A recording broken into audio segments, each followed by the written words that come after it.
आवाज महाराष्ट्राचा।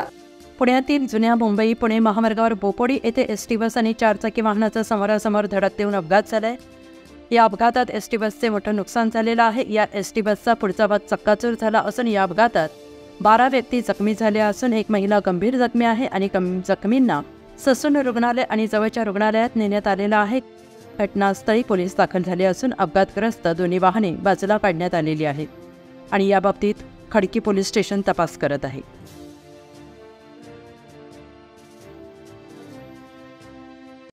पुणे तसेच पिंपरी चिंचवड आणि महाराष्ट्रातील महत्त्वाच्या आणि ताज्या बातम्या पाहण्यासाठी महाराष्ट्र 18 न्यूज चॅनलला यूट्यूबवर सबस्क्राइब करा आणि बेल आयकॉन प्रेस करा।